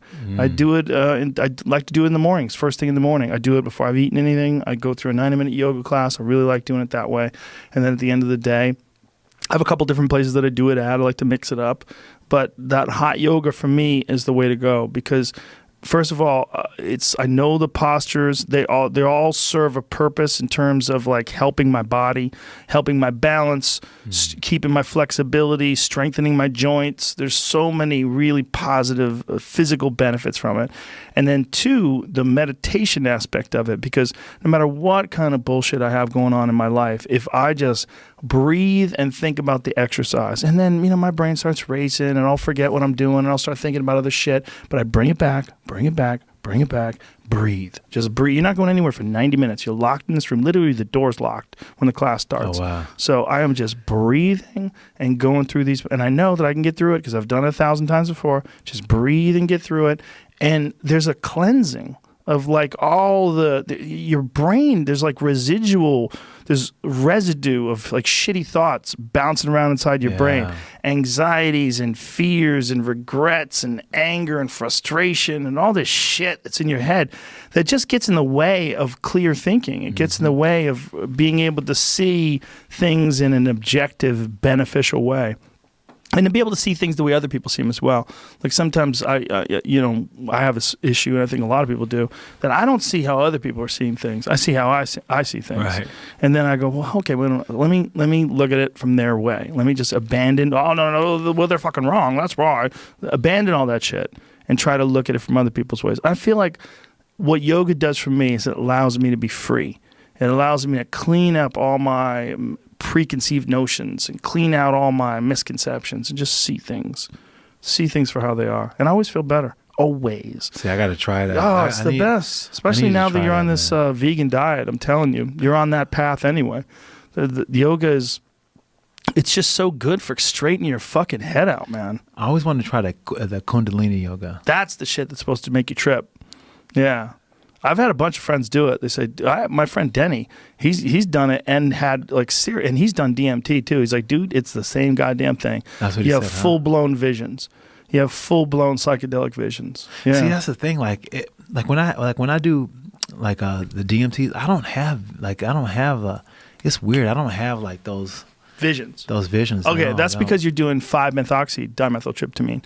The visions come from NN dimethyltryptamine. Yeah. Totally different thing. I've done both. I've done that before. You've done NN? Yeah. And you have no visions?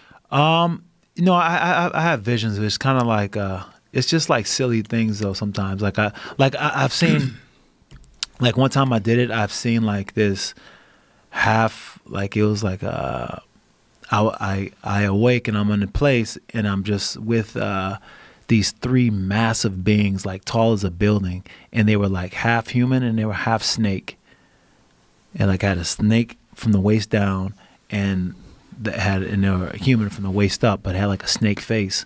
Whoa. Yeah, and that was one of the visions that I had. What do you think that represented? I don't know, but it was weird because during that experience it was like they were all like all 3 of them were staring at me and they were looking down, and then one of them reached for me, and then I started going up, and then I started going around their body, and then I went around the body, and then as I was going around the body, every once in a while, I would see the face of it, and it would like open up like a cobra, and then it would close. But it wasn't scary. It wasn't terrifying. And I went all the way up the body, and it was like I was able to see from another angle, like me up in the body, and then it like opened me up like a flower or something like that. It was weird. And then my trip went like super, super fast. So you definitely have had visions. Yeah, I just can't quite make out like what's it supposed to be. Yeah, what's it supposed to be? I had a bunch of jokers giving me the finger the last time. A bunch of jesters, like court I never jesters. seen nothing like that, man. It was ridiculous. They were all like, fuck you, all like circling me, like infinite numbers of. Gosh. Basically, the feeling that I got was like, oh, I take myself too seriously, and these jesters were just going, fuck you, like you don't like that. You don't like when someone goes fuck you. No, so they were going fuck you, and there was like, but they weren't saying the words, but they were definitely giving me the finger. But there was like an infinite number of jesters surrounding me, going like giving me like this vibrating finger. It was, and I was like, oh, but it was clear what they were saying. Like, hey, bitch, you take yourself too seriously. And then I was like, oh, you're right. And once I would say, you're right, they're like nodding at me, like, okay. See, that's what I like. I like to be able to work. Like that's work. Yeah, that's work right there. Like you went and you worked through something. You know. Yes. I think when you work too hard at something, and you're trying to achieve something, like oftentimes you think very highly of yourself. Like that's what you like. I should, my Netflix special is gonna be the shit. This is gonna be the best one I've ever done. I'm gonna fucking show everybody how good this is. And they were like, fuck you. And I was like, oh, okay, all right, yeah, you're right. I was like, you're right. This is silly. That's like I'm just alive for a certain amount of time, and I shouldn't think that way. I mean, there's part of you that gets trapped in thinking that way because you're trying to do something, but you don't have to think that way to do the thing. Right. So that's the thing, like those visions and being able to, like when I did ayahuasca, I didn't have any visions, man. I didn't have anything. Like I got into a pretty good space, but I wasn't like, I didn't have like the typical teaching lessons everybody else has when they do something. That seems like you probably didn't get a strong enough dose. No, I did. I did 2 large cups. The thing is, with that, and I'm speaking just from people talking to me about it because I've only done the pure DMT. I haven't done the ayahuasca. Oh, you haven't done the ayahuasca. People say that a lot of these people that are making it, either they're not making it correctly or they're making a light dose because they're worried about gringos going crazy and and they don't want to be responsible for that shit. So I know people that have gone and they've had these experiences where they've done it with someone in America or someone who's done through a more commercial sort of organization, and it wasn't really that strong or profound, and then they went and did it with someone who's real, someone who's making some fucking super high grade, 97 octane shit, and that's they were like, oh fuck, that's what I need, because I feel like after that I felt like damn, I must be broke, man. I'm I must be broken. Like I can't even feel the damn ayahuasca. But it brought, like, it didn't give me the experience I wanted, but it gave me the experience that I needed. And that's something that I got after I was like over the disappointment of it. I was like, you know what, I didn't get what I wanted, but I definitely got what I needed, because whenever you sit in a circle and stuff like that, it's always an amazing cathartic thing where you just kind of just like shed and just go through those emotions. Just watching other people just be so raw with their emotions and just kind of feeling that, just through symbiosis, you kind of like start to feel like the work come through you. That's how I felt anyway. In episode number 1964, Joe Rogan describes his powerful 5-MeO DMT trip, an overwhelming white light experience that felt like touching the source of creation. Would you be comfortable sharing some of your own psychedelic experiences? Sure.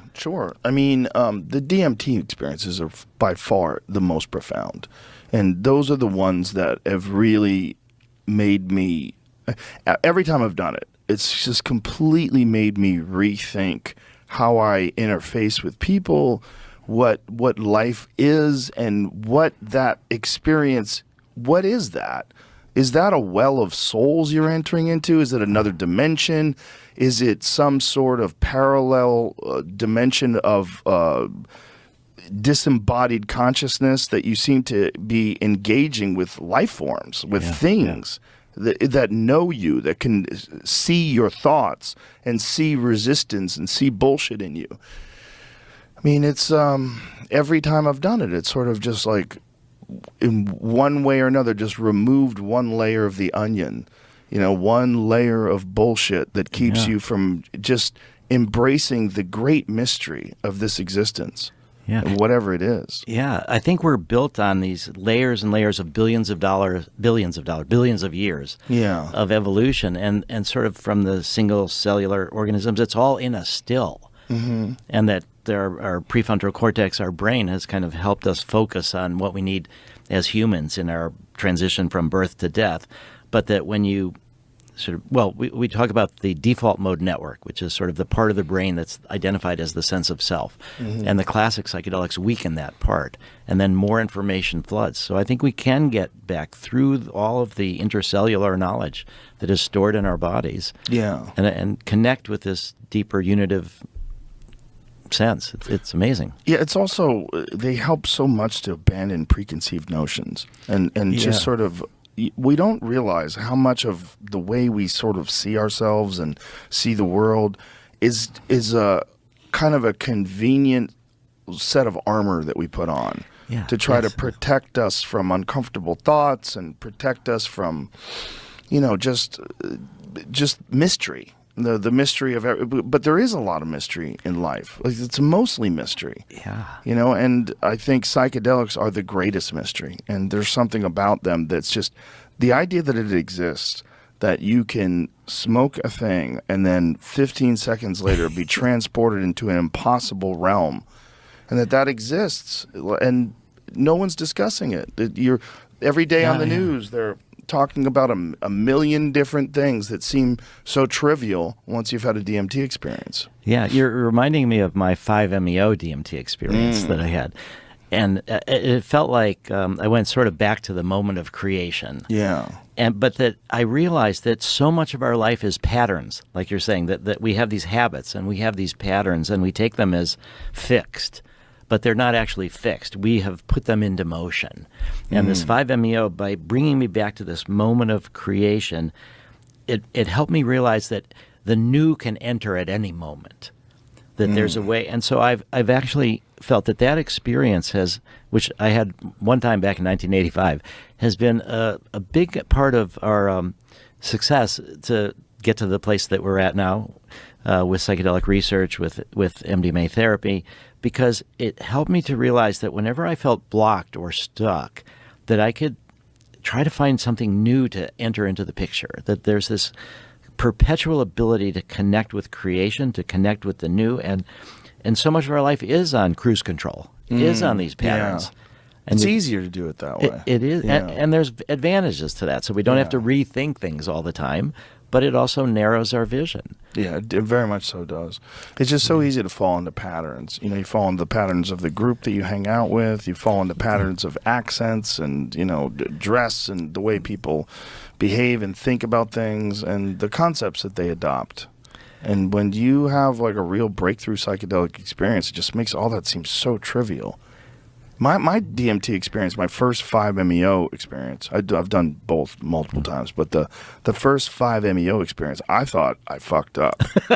I thought it's over because there was a moment when you're entering into whatever that great white field of geometry is, where you go, oh my God, am I dying? Like it feels like there's no way I'm coming back from this. Like I've gone so far, and then that fear subsided once the experience just fully kicked in. Like the fear was at the doorway to the experience. Like, oh no, what have I done? And then you go into that. What the weirdest thing about 5-MeO too is the lack of visuals. It's just this great white pattern thing where you don't have any memory, you don't have any, you're barely a conscious entity, and you're experiencing what seems to be like the source code of the universe. I mean, it's just a gap. It's like I felt like I was shot through a rocket to the center of everything. And yet there is an aspect of memory, and there is an aspect of us paying attention. Yeah. There's still this observer in some ways. Mm-hmm. Yeah. It's pretty compromised, but there's something that you come back with. But it's also very difficult to hold on to, right? It is, and that's this process of integration that's necessary. But also for the 5-MeO, it's so brief. Yeah. So that's where the ibogaine experience can be 12 hours or more, or the MDMA experiences, we make them into 8-hour sessions. I haven't done ibogaine. Oh. Yeah. In episode 1284, Graham Hancock links ayahuasca's DMT effects to ancient cultures' shared visions of the afterlife. And I go into the issue of ayahuasca in this book because, first of all, ayahuasca is itself another example of Amazonian science. As you and I and many of the listeners and viewers know, the active ingredient of ayahuasca is DMT, dimethyltryptamine. But dimethyltryptamine is not normally accessible through the gut. We have to smoke it or vape it to get that rocket ship to the other side of reality. And the journey lasts, 10, 12 minutes, not much more than that, and sometimes quite a lot less. What ayahuasca does is it makes DMT available through the gut. The reason it's not available through the gut is because of an enzyme in the gut called monoamine oxidase. That switches off DMT on contact. The ayahuasca vine, which is one of the 2 ingredients of the ayahuasca brew, the other ingredient is leaves that contain DMT.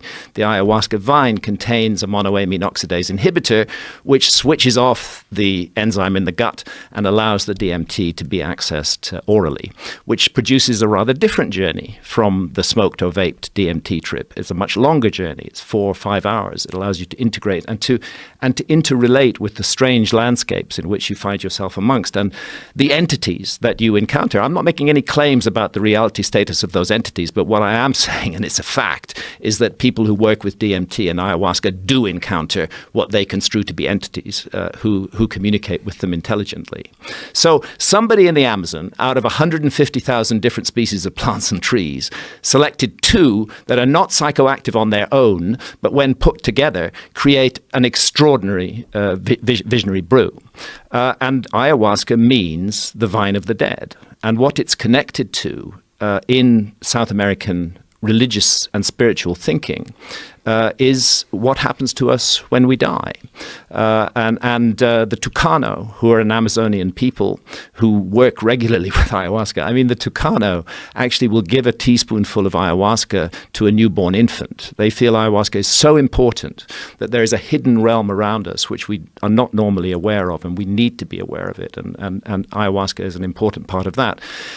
In their ayahuasca journeys, the Tucano shamans experience visions, and they will then come back to an alert, normal problem-solving state of consciousness, and they will paint and depict their visions. And what's intriguing, and I go into it in the book, is that quite a number of the Tucano paintings of the other world, of the afterlife realm, of the entrance to the other world, are geometrical, and they look exactly like the geoglyphs. So I'm beginning to wonder whether these geoglyphs were part of a system of spiritual ideas concerning what happens to us after death and what we need to do in this life to ensure a beneficial outcome. And oddly enough, that same system of ideas is found in the Mississippi Valley. In the Amazon, it involves particularly ayahuasca and the belief that the ayahuasca journey takes you to the afterlife realm and a journey along the Milky Way. In the Mississippi Valley, the mound builder sites up and down the Mississippi Valley, particularly Moundville in Alabama, exactly the same system of religious ideas associated with geometrical constructions, that on death, the soul, they're very specific, ascends to the constellation of Orion, transits from the constellation of Orion to the Milky Way, makes a journey along the Milky Way, which they call the Path of Souls, and encounters challenges and ordeals where the soul must account for the life that it has lived. Then we go to Egypt, and what do we find? The same system of ideas. the soul must rise up to the constellation of Orion. There's a narrow shaft cut through the southern side of the Great Pyramid of Giza, which targets directly the lowest of the 3 stars of Orion's belt. Widely accepted as a star shaft or a soul shaft. The soul would rise up through that shaft, get to the constellation of Orion, which stands by the banks of the Milky Way. It would then transit to the Milky Way, which the ancient Egyptians called the winding waterway. And it would make a journey along the Milky Way where it would be confronted by challenges and ordeals. Very similar idea to the Tucano, very similar idea to the Mississippi Valley. As far as we know, none of these cultures were in contact with one another. Either we're dealing with a huge, unbelievable, extraordinarily detailed coincidence involving architecture and ideas, or we're looking at a legacy that was inherited in all of these different places from a remote common ancestor. And I believe that that's what we're looking at. What do we think the people from the ancient Mississippi Valley, that culture, what do we think they were using if they weren't using ayahuasca, or do we think that's what they were using? Well, that's an interesting question, whether visionary substances are the only way to get into altered states of consciousness, and I would say they are definitely not.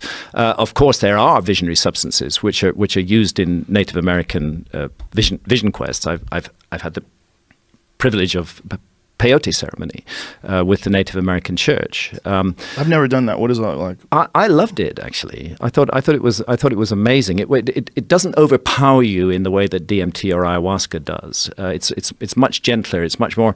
You feel much more integrated and connected with nature. Your thought processes are quite clear. It felt just like a very beautiful and healing experience. And I love the ceremony that I'm inside a teepee with 30 or 40 other people, and that there are specific roles that are assigned to those different individuals. One will keep the door, another will be responsible for the fire, which is a work of art in itself. Just gazing into that fire and the glowing embers is enough to induce an altered state of consciousness on its own. Incredible drumming, which drives your state of consciousness into a kind of peak experience. This is a technology for accessing other levels of experience and other levels of reality. And it's clear that the Native Americans had a number of advanced technologies in this area. The sun dance doesn't use a substance, but it uses austerity, it uses pain to drive an altered state of consciousness. The objective in every case seems to be, let's just for a while get ourselves out of the narrow, rigid frame of the alert problem-solving state of consciousness. We all need that. It's incredibly useful. Hunter-gatherers need it just as much as people in cities need it. But it's not the only state of consciousness available to human beings. And maybe that's one of the big mistakes that we're making in our culture, and was not made in shamanistic societies. That is a really interesting breakdown. That maybe that is one of the big mistakes we're making in our culture. When people point to the problems that we have in this country, one of the problems we have is our inability to connect with each other, or to recognize that we're all sharing this space and time together, and instead wanting to uphold our own religious or ideological ideas as being the only one way to get going, the only one way to get through. And one of the things that I've found with these psychedelic experiences, it really makes ideologies seem, if not preposterous, at the very least insignificant in comparison to human experiences. Absolutely. The experience of camaraderie and friendship and love. You realize, like, oh, this is what's important. This is what it's really about. Yes, not enforcing your ideas or pushing them on other people and forcing people to behave the way you behave, but instead, love. In episode 2002, Joe Rogan and Amanda Fielding discuss DMT and its vivid entity encounters. One of the more bizarre things that comes out of psychedelic experience is contact with entities, contact with what seems to be some other form of consciousness. What do you think is going on with that? That, I love your entity flashing across the ceiling. Oh, that's a shooting star. I have to tell people about that, especially people that have had psychedelic experiences. They think they're having a flashback. Sorry, I didn't warn you. But what do I think? Certain compounds create it more than others. DMT, much more. LSD doesn't really produce entities. Right. Strangely. It's. I think it's. Anyway. What psilocybin does. But that's got DMT in it. Right. Which LSD. That's why I love LSD. LSD, I think, is more like a flower opening up, i.e., it's more of yourself. Right. Whereas DMT, whether it's ayahuasca or psilocybin to a lesser degree, has this slightly boom, boom, boom, slightly dominating sound, slightly... I don't really like the colours as much. Don't? Not quite. Those kind of mauves and browns, and I prefer the LSD colours. You see mauves and browns when you do DMT? Well, I'm not a DMT person. I mean, I've done it. Yeah. But I don't. Because I've seen very bright, vivid colors. I've not seen mauves Haven't and browns. you seen the darker colours? I find it slightly dark. Really? I mean, Interesting. I was once quite recently in a room of a session when people were doing it. There were only 10 people in the room. 3 of them were in a battleground. A poor boy had much too much and was screaming and yelling and getting burnt. And the person who looked after him was a very practiced person in these things. He then said to me, well, actually, I was in a massacre myself. And, you know, a massacre? Yeah, I mean, you know, he was, Really? while he looked after the person, but he's very well contained with his massacre, so he still managed to look after the young. But I actually thought, I don't really choose compounds which bring the tendency of those sort of experiences. But I know people have wonderful experiences. And I've never had those negative experiences like that. No, my experience has been very vivid and bright. Right. And enlightening. Right. Yeah, and the entities are very colorful. Right. Bright colors and wild, beautiful, loving experiences. Episode number 1812. Doug Stanhope recounts his first DMT trip and its life and death insights. The best thing is to get in the state we could just be Doug Stanhope. And I go, Doug Stanhope, you're on. And just push you onto the stage. And to get me into that state, I have to know Incorrect. what time I should not be shit-faced like I was last night. No. This don't is take 50 milligrams. Cheers. Come on. Take 175. Don't take 50 milligrams and then have Joe Rogan go, show starts now. Let's do mushrooms. Let's do mushrooms. Let's do I'm scared of them. I'm scared of them. Me too. That's the point. Come on, How long has it been? Yesterday. I did do I For me? microdosed. I'm doing them all the time. All right. Small amounts. I don't want to. Exactly. I don't want to even say her name, but yeah, Carmen Morales. What? Yeah, she came out. She What's her name? Don't say her name. She's a comic. Don't listen to me. If you don't want to say her name, don't say her name. Let's call her. She would want her name to be said. No. No. She wasn't dealing drugs. She's giving you drugs. Yeah. Don't. You've given me drugs. Don't tell these fucking people. Can you black out the Joe Rogan Experience and just say the experience? Doug Stanhope. Allegedly. Doug Stanhope. When the first time he and I did DMT, I was worried I lost him. I was really genuinely worried. Oh my goodness! You were gone. Oh my goodness! You had gone. Oh my goodness! You had gone to this snoring thing where I was like, do I lift him up so that he doesn't swallow his fucking tongue? I was like, oh my god, if I kill Doug, if the man show dies, because I give Doug DMT. It was dying. By the way, that we knew we were writing the last monologues ever, and that's what fucked me up. We've told this story every time, I'm sure, on your podcast, but we were at your house writing. We know this is the last of the monologues, and they're fucking just pap dredged, fucking awful. What's up, guys? It wasn't that bad. But by the end, it wasn't that when bad. we know it's fucking over and we're beaten. Yeah. Well, there was some. Last time you want to smoke DMT, my first time, like, all right, this sucks, and we're just getting through this, and then you want to smoke DMT, and then I go fucking into alternate realities. And then I come out of it 10 minutes later saying, I remember, I came out of it just saying, oh my goodness, oh my goodness, oh my goodness, because I've just learned the fucking... You know what else you said? You said, you've already seen this. You said that to me. Oh, you've already seen this. You've already seen this. I swear the picture of fucking Bill Hicks on your wall winked at me, and when I said that to you... The one with him with the lighting the American flag with a cigarette. Well, yeah. Lighting the cigarette with the American flag. But I came out of it, and I looked, and I swear Bill Hicks fucking winked at me when I said that to you. You went, fucking, looked at me like cliche. But I swear that happened. No. I'm not even that big a Bill Hicks fan. You were just insecure because you had like experienced death, and you came back. When I would go outside to smoke cigarettes from the writer's room on the lot after that for a week, I couldn't make direct eye contact with the giant dumpster-sized electrical generator because I thought I could make it blow up with my mind. The wiring in my head was so... I've never done it since.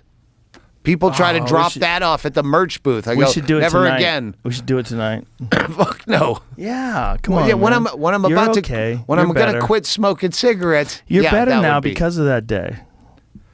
I don't know. Yeah, you are. You know why? Because you know that that's possible. You didn't know that that was possible. But it's hard to break up. Okay, I'm going to write a bit about this that now I know is dog shit and means nothing because I've been through that experience. Where you go, this is all so fucking, life is so silly, but you still have to make a living by... But Doug, just express that. You don't have... I've been doing that. But I know you have, but don't worry about that. It doesn't have to be dog shit and silly. It's you. You don't think about that. Think about you. Think about if you were like some 24-year-old guy working in a fucking newspaper distributor office. You had a bullshit job and you're allowed to listen to podcasts. And you listen to you talk about your experience. Don't worry about like your own fucking weirdness in handling it. Worry about what it is. What it is like you died and came back. Like you really felt like you died and came back. When you came back, I didn't feel like I died. You said I felt like I knew. You said to me, hearsay, Your Honor. This is what you said. You said life eats life. You said life just eats life. Life eats life. Life eats life. Wow. This is what you said. When you were coming out, you were like, life just eats life. Life just eats life. It just keeps going. It keeps going. Life eats life. Life eats life. I'm just trying to hang on. Life eats life. Life eats life. He's like, you've already been there. You've already been here. You've already been here. Ultimate and then knowledge. you're like, you took me to this place. You've already been there. I'll never forget that because I thought you were gonna die. I was like, God damn it, nobody's ever died from this shit. I'm like, if Doug's the first guy to die, I'm like, he's like, maybe I like overestimated the RPMs that his fucking engine handle and redlined. But you got through it. And that was the thing you kept saying. Life eats life. Life eats life. Life eats life. But the dichotomy of having to go from that supernatural experience in 10 minutes and then go back to, oh wait, now we really have to try it, finishing up these dumb monologues. Yeah, but that's okay too. That's okay too because that's a unique challenge. That's like some weird thing we're doing. Like, what are we doing?